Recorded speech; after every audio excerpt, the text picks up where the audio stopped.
नमस्कार, सुप्रभात, जय जोहार, बहुत स्वागत है आप सभी का IBC 24 में और मैं हूं आपके साथ शुभांगी ठाकुर।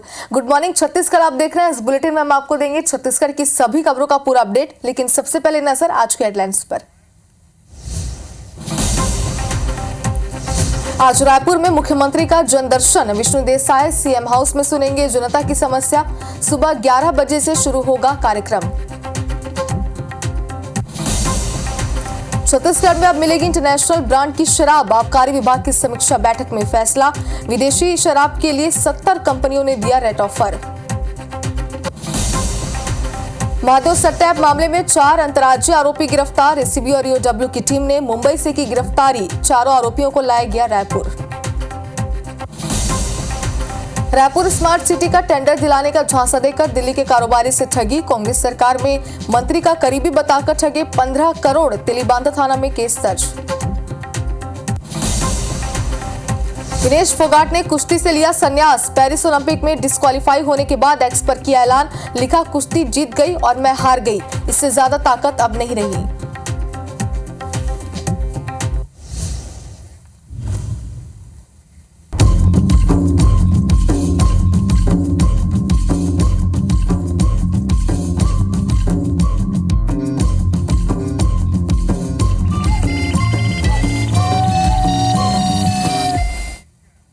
और हेडलाइंस के बाद बुलेटिन की शुरुआत करते हैं इस वक्त की बड़ी खबर के साथ। महादेव ऐप से जुड़ी ये इस वक्त की बड़ी खबर है।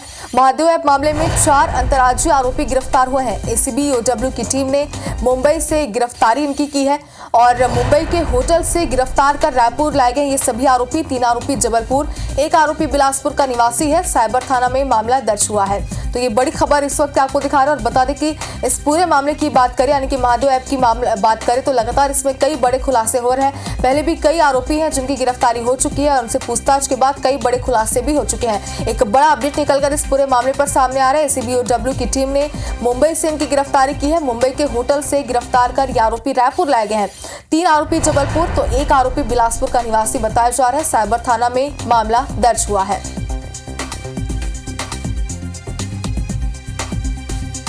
और इस खबर पर ज्यादा जानकारी के लिए हमारे सहयोगी स्टार जन इस वक्त हमारे साथ लाइव जुड़ चुके हैं। स्टार, आपसे ये समझना चाहते हैं कि इस पूरे मामले पर लगातार कई बड़े खुलासे भी हो रहे हैं, कई बड़ी गिरफ्तारियां भी हो रही है। इस बार जिन आरोपी की गिरफ्तारी हुई है, कहां से उनकी गिरफ्तारी हुई है, कैसे टीम को इसकी सूचना मिली थी, कैसे ये पूरी कार्रवाई की गई है?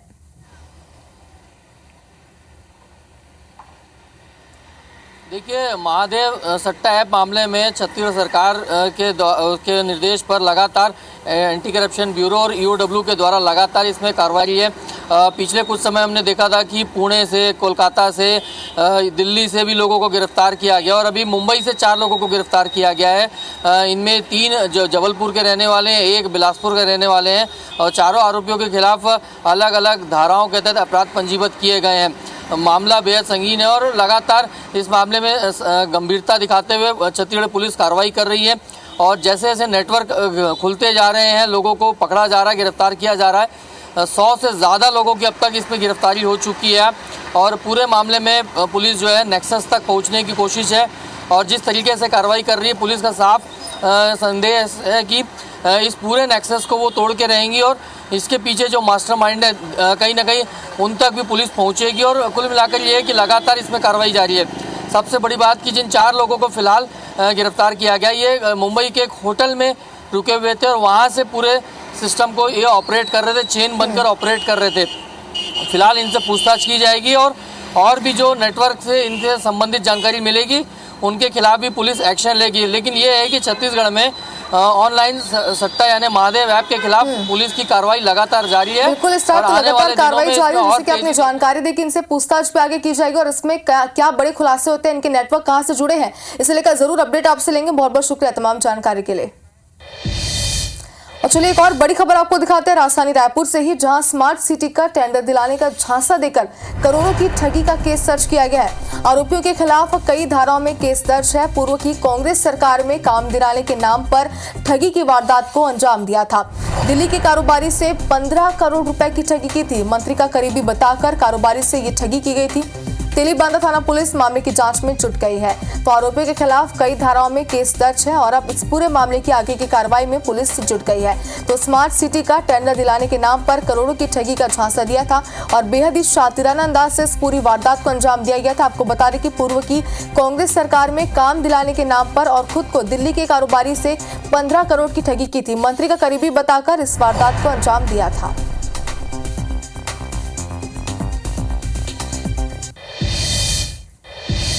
रायपुर समेत छत्तीसगढ़ में केबल नेटवर्क चलाने वाले गुरुचरण सिंह होरा के ग्रैंड विजन की बड़ी धांधली सामने आई है। ग्रैंड विजन ने बिजली विभाग के बिजली खंभों का इस्तेमाल कर करोड़ों की चपत लगाई है।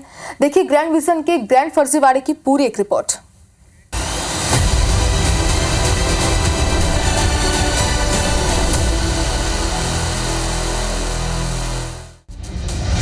सरकार को ग्रैंड चपत,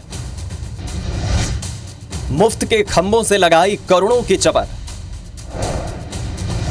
भेजा इस्तेमाल से करोड़ों कमाकर हुआ रिचार्ज, सरकारी खजाने को करता रहा डिस्चार्ज। राजधानी रायपुर में केबल नेटवर्क चलाने वाले सबसे बड़े ऑपरेटर ग्रैंड विजन की बहुत बड़ी धांधली सामने आई है। ग्रैंड विजन ने तमाम नियमों को ताक पर रखकर सरकारी खजाने को जबरदस्त चपत लगाई है। दरअसल केबल नेटवर्क चलाने के लिए ग्रैंड विजन 12-13 सालों से बिजली विभाग के विद्युत खंभों का इस्तेमाल कर रहा है, लेकिन इसके लिए विद्युत विभाग को एक पैसा भुगतान नहीं किया। पैसा देना तो दूर, ग्रैंड विजन ने विद्युत पोल के इस्तेमाल के लिए CSEB के सर्कल कार्यालय में आवेदन करना भी जरूरी नहीं समझा और ना ही बिजली विभाग से कोई एग्रीमेंट किया, जबकि ऐसा करना अनिवार्य था। सरकारी नियमों के खुलेआम उल्लंघन और सरकारी शुल्क की चोरी का यह मामला रायपुर शहर के सर्कल 2 क्षेत्र में सामने आया। अभी उपलब्ध दस्तावेजों के अनुसार अभी हमने बीच में चेक करा है कल, तो उसके अनुसार इनके द्वारा अभी तक कोई राशि जमा नहीं की है। जैसा कि आप बता रहे हैं और संज्ञान में आया है, तो हम इसकी जांच कराएंगे और जांच के अनुसार जो भी कृत कार्रवाई वो करके आपको अवगत कराएंगे। रायपुर के सर्कल 2 रीजन में गुड़ियारी से लेकर कोटा और टाटीबंध तक का इलाका आता है। इसी क्षेत्र में ही CSEB के करीब 20,000 बिजली के खंभे हैं। बिजली विभाग के सर्कल 2 मुख्यालय से महज चंद मीटर दूर कॉलोनी में ही दशकों से ग्रैंड विजन अपना केबल नेटवर्क चलाता आ रहा है। रायपुर के गुड़ियारी इलाके में मौजूद है और इस इलाके में केबल चैनल चलता है, वो ग्रैंड न्यूज़ का है। देखिए सामने स्क्रीन इसी घर में है और आपको सामने में ये दिखेगा ग्रैंड जेंटल, आपको वो वाटरमार्क भी दिखाई दे रहा होगा। और घर के लोग हैं, उनसे ज़रा बातचीत करेंगे। चेंज करिए ज़रा इसको भैया। देखिए ये ग्रैंड जेंटल करके आ रहा है और ये केबल नेटवर्क है। भैया कब से इस्तेमाल कर रहे हैं इसको? ये केबल हो गया 12-15 साल हो गया। 12-15 साल से ये चल रहा है जी। एक और घर में आपको लेकर के चलते हैं, वहाँ पे भी लगभग इसी तरह की चीज़ें आपको दिखाई देंगी, क्योंकि अधिकांश घरों में इसी तरह से केबल नेटवर्क यहाँ पे चल रहा है। तो ये सब घर में यही है, केबल ही सब घर में यही चल रहा है जी, केबल ही चल रहा है। इधर इस इलाका में यही चल रहा है, हमारा न्यू करीम नगर है पूरा। अच्छा, और कितने साल से चल रहा है? ये 6 साल कर 5-6 साल हो गया। ग्रांड केबल न्यूज चलता है, उस केबल का इस्तेमाल होता है और ऑब्वियसली अगर इस्तेमाल हो रहा है तो फिर यहाँ के पोल के ज़रिए ही हो रहा होगा। सर्कल 2 जो CSEB का है, जिसमें गुड़ियारी इलाका आता है, पूरा कोटा आता है और ये टाटीबंध तक इलाका पूरा जाता है, उस पूरे इलाके में ग्रांड न्यूज़ चल रहा है, लेकिन कोई परमिशन CSEB से नहीं लिया गया है। और इस बात का खुलासा होने के बाद अब अधिकारी जाँच करके कार्रवाई करने की बात कर रहे हैं।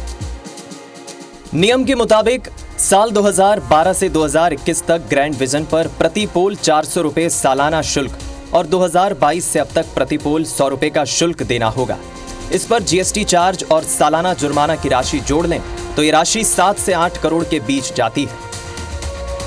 सालों से केबल नेटवर्क के जाल से करोड़ों रुपए की खैरात ले रहे ग्रैंड विजन नेटवर्क के इस ग्रैंड फर्जीवाड़े पर अब विभाग शिकंजा कसने जा रहा है। राजेश राज, IBC 24, रायपुर।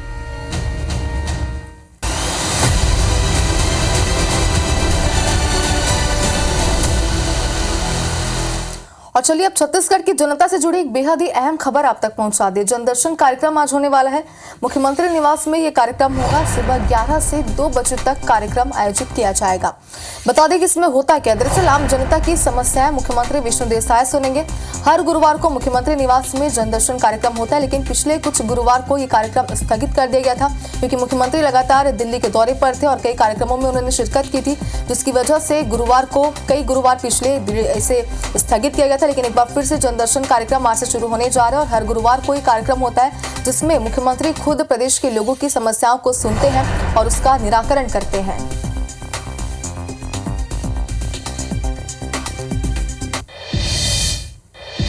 इसी बीच एक और बड़ी खबर आपको दिखाते हैं। सहायता केंद्र में समस्याएं सुनी जाएंगी। सहायता केंद्र में बीजेपी के मंत्री समस्याएं सुनेंगे अपने अपने विभाग की, और आज वित्त मंत्री ओपी चौधरी लोगों की समस्याएं सुनेंगे। कल मंत्री लक्ष्मी राजवाड़े लोगों की समस्याएं सुनेंगी और भाजपा प्रदेश कार्यालय में ये कार्यक्रम का आयोजन होगा जिसमें सभी मंत्री अपने अपने विभागों से जुड़ी हुई समस्याओं का निराकरण करेंगे।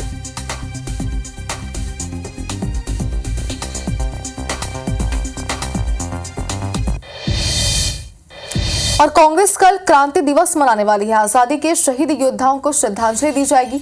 शहीदों के छायाचित्र पर माल्यार्पण किया जाएगा। शहर, नगर और ब्लॉक कांग्रेस कमेटी क्रांति दिवस मनाएगी। तो कांग्रेस क्रांति दिवस मनाने जा रही है जिसमें शहीदों को श्रद्धांजलि दी जाएगी और आजादी के जितने भी शहीद योद्धा हैं उन्हें यहाँ पर श्रद्धांजलि दी जाएगी। कल से कार्यक्रम की शुरुआत हो रही है। शहीदों के छायाचित्र पर माल्यार्पण किया जाएगा।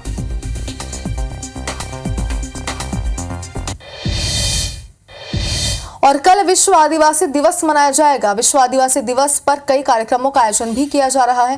3 दिवसीय फोटो प्रदर्शनी का आयोजन होगा। छत्तीसगढ़ की जनजातीय संस्कृति पर प्रदर्शनी केंद्रित होगी और संस्कृति विभाग प्रदर्शनी का आयोजन करेगा। शाम को 5 बजे प्रदर्शनी का शुभारंभ होगा। महंत घासीदास संग्रहालय में यह आयोजन किया जाएगा। तो कल से विश्व आदिवासी दिवस मनाया जाएगा जिसमें कई सारे कार्यक्रमों का आयोजन भी किया जा रहा है। छत्तीसगढ़ से गुजरने वाली कई ट्रेन लगातार रद्द हो रही है जिससे यात्री काफी परेशान है। इस बात से आप भी वाकिफ हैं। इस मुद्दे को लेकर सांसद बृजमोहन अग्रवाल ने अब आवाज उठाई है। इसके जवाब में केंद्रीय रेल मंत्री अश्विनी वैष्णव ने कहा कि छत्तीसगढ़ रेलवे में काम के कारण ट्रेन रद्द हो रही है। यात्रियों की परेशानी पर मैं संवेदनशील हूँ। ट्रेन रद्द न हो इसलिए नई तकनीक पर काम कर रहे हैं। संसद में रेल मंत्री अश्विनी वैष्णव ने कहा कि 10 साल पहले छत्तीसगढ़ के साथ न्याय नहीं होता था। केवल 311 करोड़ रुपए रेलवे विकास के लिए मिलते थे, जबकि आज छत्तीसगढ़ के साथ न्याय करते हुए मोदी सरकार 6,922 करोड़ रुपए का विकास कर रही है। रेल मंत्री ने बताया कि छत्तीसगढ़ में 37,000 करोड़ रुपए के रेलवे काम हो रहे हैं। 8 नई लाइन के प्रोजेक्ट पर काम चल रहा है, वहीं 17 डबलिंग प्रोजेक्ट पर काम चल रहा है।